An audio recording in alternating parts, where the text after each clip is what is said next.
하나님이 오늘 우리에게 주신 말씀은 말라기 4장 1절에서 6절의 말씀입니다. 함께 읽도록 하겠습니다. 만군의 여호와가 이르노라. 보라, 용광로 불같은 날이 이르리니 교만한 자와 악을 행하는 자는 다 지푸라기 같을 것이라.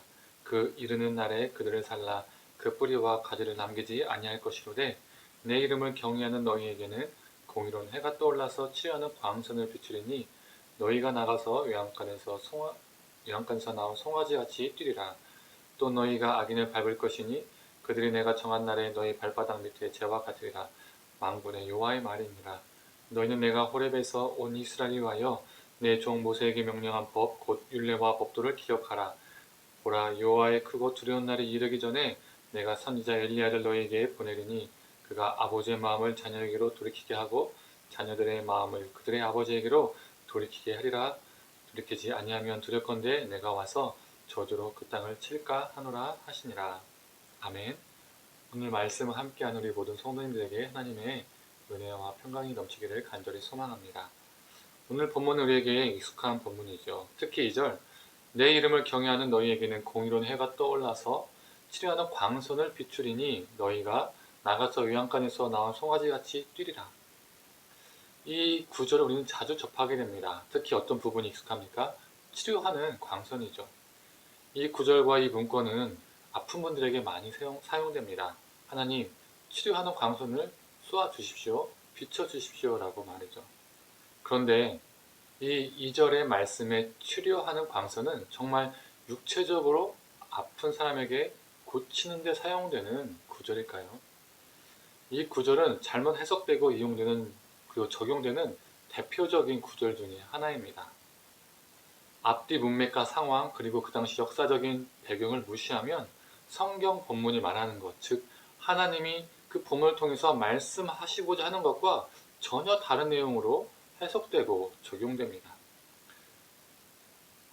오늘 본문도 그런 대표적인 본문이라는 것이죠. 우리는 분명 아픈 사람을 위해서 기도해야 합니다. 아픈 이들의 고통을 헤아리고 만져주시라고 그리고 회복시켜달라고 하나님께 기도해야 됩니다.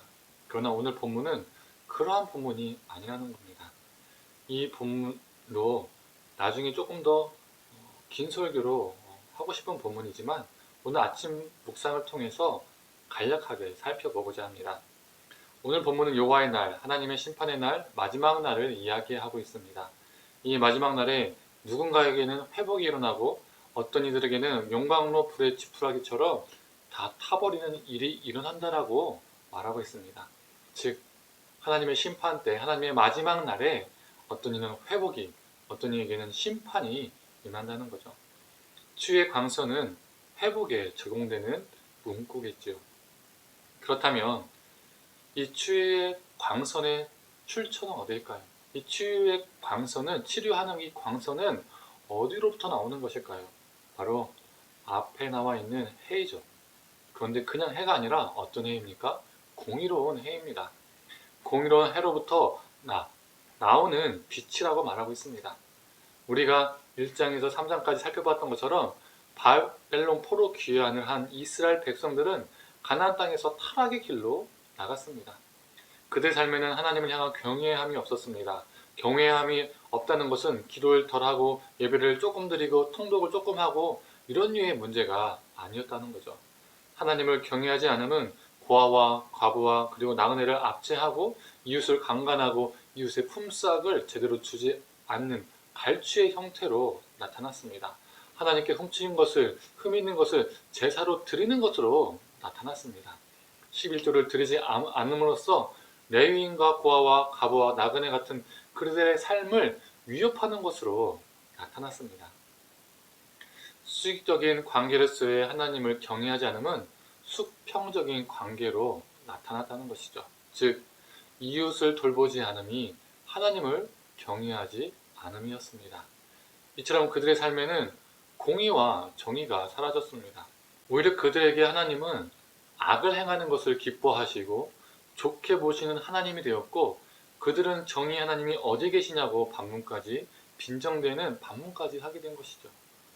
공의와 정의는 잣대로 선을 그어서 이 선에서 조금이라도 넘어오는 사람은 죽임, 이러한 살벌한 공의와 정의가 아닙니다. 하나님이 말하시는 공의와 정의는 이웃사랑과 돌봄입니다. 그런데 그들은 이웃을 해하면서 괴롭히면서 자신들은 성전에 와서 거룩하게 예배를 드렸지요. 눈물 콧물 흘리면서 예배를 드렸었습니다. 하나님은 이러한 그들의 제사, 공의와 정의의 삶이 사라진 그들의 제사를 역겨워하시고 받기를 거부하시고 심지어 성전의 문을 누군가 닫기를 원하셨다는 것을 우리는 앞에서 나누었습니다. 왜 하나님이 이러한 반응을 보이셨죠? 하나님은 헌지자의 삶과 헌지자가 드린 제사와 제물을 동일하게 보시기 때문입니다. 정의 없는 삶을 사는 헌지자가 드리는 제물은 동일하게 정의가 없는 속이는 제물, 훔친 제물일 뿐입니다. 그래서 하나님께서 거부하신 것이죠. 이러한 삶이, 이러한 영적 상태가 이스라엘 사회에 만연했었습니다. 그러면 어떤 게 정상처럼 보일까요? 잘못된 것이 정상처럼 보이는 겁니다. 오히려 바르게 사는 것이 이상하게 보이는 것이고 자법을 만드는 것이고 비정상적인 것이 되는 겁니다. 고아와 과부와 나그네를 학대하는 그런 삶, 다른 이들의 물질을 착취하는 그런 삶, 즉 사랑이 담긴 정의, 이 정의가 없는 삶을 살고 예배드리는 것이 정상으로 여겨지는 것이죠. 속이고 훔치고 흠있는 재물과 제사를 드리는 것이 당연하고 정상으로 여겨지는 겁니다. 아무런 문제가 없는 거죠. 그게 실속 있는 삶이고 그게 제대로 사는 삶입니다. 그래서 그들은 자신들이 무엇을 잘못했는지 깨닫지 못했던 것입니다. 그러나 반대로 고아와 과부와 나그네를 학대하지 않고 그들을 돌보는 삶을 사는 사람이 바보같이 보이는 것이죠. 품삯을 제대로 주는 사람이 어리석은 사람, 세상 물정 모르는 사람이 되는 겁니다. 정직하고 성실하게 살아내는 것이 미련한 것이 되는 것이죠. 자신이 속한 사회와 공동체가 타락하면 타락할수록 정의와 공의가 사라지면 사라질수록 불의와 불법이, 편법이 만연하면 만연할수록 이런 사람들은 바보가 되기 십상입니다. 손해를 보는 거죠. 왕따가 되기도 합니다. 정의로운 삶을 살았는데 자신에게 돌아오는 것은 아픔과 상처, 때로는 비판과 정죄가 오게 됩니다. 그리고 움츠리게 되죠. 주눅이 들기도 합니다. 그러한 그들에게 하나님이 말씀하십니다.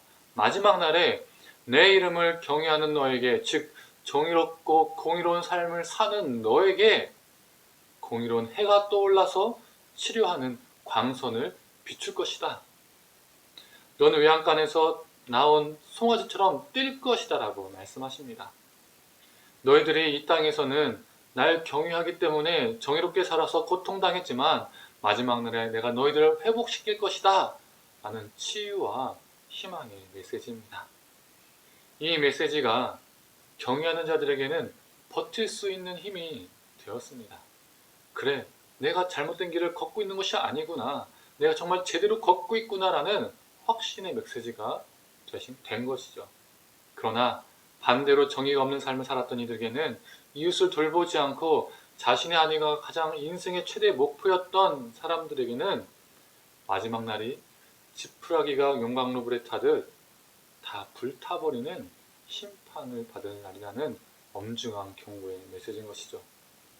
그래서 하나님은 모세에게 명령한 법, 곧 율례와 법도를 기억하라라고 말씀하신 것입니다. 내가 기회를 줄 테니 제발 돌이켜라 라고 말하는 뜻인 것이죠. 사랑하는 성도님들, 오늘 메시지가 우리에게 주는 교훈은 무엇일까요? 우리가 이 땅에서 불의와 불법을 행하지 않고 살아가는 것, 이 땅에서 레위인과 고아와 과부와 나그네 같은 이들을 돌보며 사는 것, 이러한 정의롭고 공의로운 삶에는 손해가 따르기도 하고 남들보다 돈을 덜 벌 수도 있고 아픔이 있을 수도 있고 오해를 받을 수도 있고 왕따를 당할 수도 있습니다. 그러나 기억하시길 바랍니다. 우리 하나님은 이러한 자에게 공의로운 해가 비추는 치료하는 광선을 비추셔서 회복시킬 것입니다. 이러한 사람이 마지막에 승리합니다. 하나님의 법칙은 세상의 법칙과 다르기 때문입니다. 불의와 편법으로 사는 사람들이, 정의롭지 못하게 사는 사람들이 더 많은 것을 누리고 더 많은 것을 갖고 높은 위치에 있고 그래서 사람들의 부러움을 사기도 합니다. 이 땅에서 성공하고 승승장구해 보이기도 합니다. 즉 승리하는 삶을 사는 것처럼 보이는 것이죠. 그러나 그것은 진정한 승리의 삶이 아닙니다. 그것은 승리로 포장한 실패입니다. 그 끝은 실패, 용광로 불에 불태워지는 지푸라기의 삶입니다. 사랑하는 성도님들, 오늘 하루도 공의로운 해에서 나오는 빛이 우리 삶을 비추기를 소망하며 하나님을 경외함으로써 이웃을 사랑하며 돌보는 정의로운 삶을 사는 저와 우리 성도님들이 되기를 간절히 축원합니다. 기도하겠습니다. 하나님, 이 땅에서 하나님의 사랑을 가지고 그 사랑이 담긴 제데크와 미슈파트, 즉 정의와 공의로운 삶을 사는 것이 때로는 힘들고 버겁게 느껴질 때도 있습니다. 조금만 타협하고 묵인하고 침묵하면 조금 더 나은 삶을 살 수 있을 것이라는 유혹이 우리에게도 있습니다. 하나님, 그럴 때마다 우리가 그 유혹을 뿌리치게 하시고 오직 정의롭고 공의로운 그 삶을 살아내어서 하나님의 사랑으로 이 땅 가운데 신음하고 있는 영혼들, 고아와 과부와 나그네 같은 그러한 존재들을 우리가 섬기며 살아가게 하여 주시옵소서.